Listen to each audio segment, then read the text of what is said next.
अब ये लोग उनको हटा करके अपने आप को एस्टेब्लिश कर लेंगे। और दोनों की जुगलबंदी अच्छी चल रही थी, ट्रंप जीत भी गए, इलोन मस्क ने पैसा भी लगाया, अच्छी खासी मेहनत भी करी, कैंपेनिंग भी करी, और अमेरिका में इन दोनों का जलवा कुछ इस प्रकार था कि जैसे ही डोनाल्ड ट्रंप जीते, इलोन मस्क नाच रहे थे, जश्न मना रहे थे, बधाइयां दे रहे थे, और ये कहा जा रहा था कि आने वाली पॉलिसीज इन दोनों की मिलकर के साथ साथ आएंगी।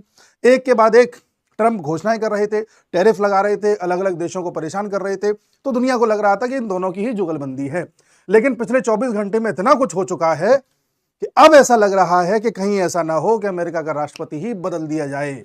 जी, इन दोनों में फूट पड़ चुकी है, और फूट भी इस प्रकार पड़ी है कि दोनों में ट्विटर वॉर हो रहा है। ऐसी ऐसी बातें कही जा रही हैं कि पहले तो ये लग रहा था कि कहीं ये जो लड़ाई है ये नाटक ना हो, क्योंकि ऐसा होता है कि जहां पर दो बड़े पार्टनर्स होते हैं जिन्हें बड़ा खेल खेलना है, उनमें ये लोग आपस की झूठी लड़ाई लड़के, ये एक जना अच्छा बन जाएगा, एक जना बुरा बन जाएगा, इस तरह की एक्टिंग करके, और ये दिखाना कि भाई देखो दुनिया को ये दिखाना कि हम दोनों में देखो बिल्कुल भी ट्यूनिंग नहीं है, मैं ऐसा कह रहा हूं, ये ऐसा कह रहा है, इस तरह से भी कई बार प्लानिंग सेट करी जाती है। तो ऐसा लग रहा था, लेकिन जिस तरह के पॉइंट्स इलोन मस्क ने अपने ट्वीट्स में यूज किए हैं, उसके बाद ये साफ साफ लग रहा है कि अब इलोन मस्क नहीं चाहते कि ट्रंप कुर्सी पर रहें, और ट्रंप ये चाहते हैं कि मैंने अपने वोटर से जो वादा किया है उसको मैं निभाऊं।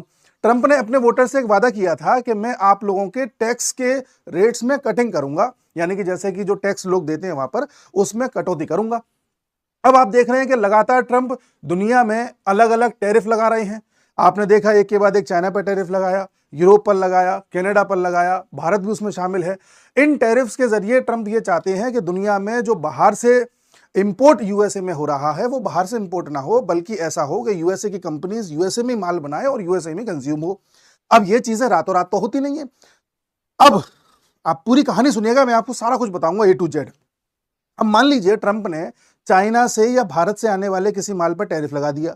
वो माल पहले 100 रुपए का यूएसए में आता था, अब टैरिफ लग गया, उसके रेट बढ़ गए, अब वो हो गया 130 रुपए का। तो अब यूएसए वाले लोग उस माल को खरीदने जाएंगे तो ज्यादा स्पेंडिंग करनी पड़ेगी। अब या तो खरीदेंगे ही नहीं, या स्पेंडिंग ज्यादा चली जाएगी, जेब खर्च ज्यादा होगा, तो लोगों में गुस्सा आएगा। अमेरिका में ये कह रहे हैं कि हम हर चीज बनाएंगे, तो अमेरिका में रातों रात चीजें बनती नहीं है, उसमें टाइम लगेगा। तो ऐसी स्थिति में लोगों को खुश करने के लिए जरूरी है कि उनकी जेब में पैसा बचा रहे, तो जिसका सबसे अच्छा तरीका होता है कि टैक्स रेट कम कर दिए जाएं। अब अगर टैक्स काटोगे या लोगों से टैक्स कम लोगे, तो आपको सरकार भी तो चलानी है, देश का खर्चा भी तो चलाना है, उसके लिए पैसा कहां से लाओगे? तो उसके लिए ट्रंप का कहना यह था कि मैं जो एक बिल लेकर के आ रहा हूं जिसमें टैक्स की रेट कम कर दूंगा, इसी बिल में ये